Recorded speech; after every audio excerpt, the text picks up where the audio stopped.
Number 2 શું આપેલું છે આપણને 0.4 માઇક્રોકુલમ વિદ્યુતભાર ધરાવતા એક નાના ગોળા પર બીજા -0.8 માઇક્રોકુલમ. ચાલો Q1 0.4 માઇક્રોકુલમ તો 0.4 ક્રોસ 10⁻⁻6 કુલમ લખી દો.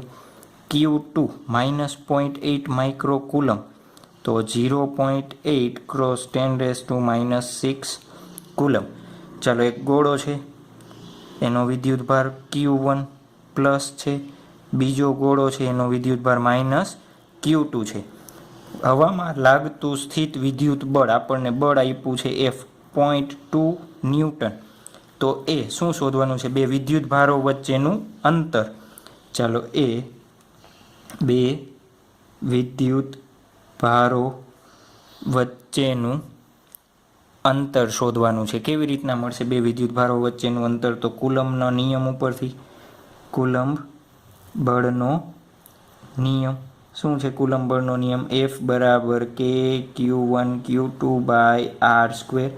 Fની કિંમત 0.2, Kની કિંમત 9 ક્રોસ 10⁻⁹, Q1ની કિંમત 0.4 ક્રોસ 10⁻⁻6, Q2ની કિંમત નિશાની વગર મૂકવાની છે. આપણે થિયરી ભણાવી ત્યારે કહેતા આમાં Q1 Q2ની કિંમત નિશાની વગર મૂકવાની છે. નિશાની શું દર્શાવે?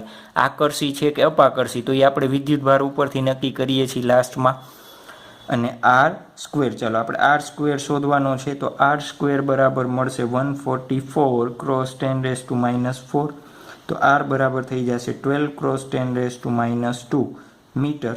તો r બરાબર શું લખી શકાય? 12 સેન્ટીમીટર. તો આપણા માટે શું થઈ ગયો આન્સર? 12 સેન્ટીમીટર આપણા માટે શું થઈ જશે? આન્સર. ચાલો જુઓ તો આ બે વિદ્યુતભારો છે, એક ધન છે અને એક ઋણ છે. તો બીજા ગોળા પર પ્રથમ ગોળાના કારણે લાગતું બળ કેવું હશે? કેવું હોય? બંને વિરુદ્ધ પ્રકારના વિદ્યુતભાર છે તો કેવું બળ હશે? આકર્ષી પ્રકારનું હશે. Q2 પર Q1ના લીધે લાગતું બળ કેવું હશે? આકર્ષી પ્રકારનું હશે. આકર્ષી પ્રકારનું હશે.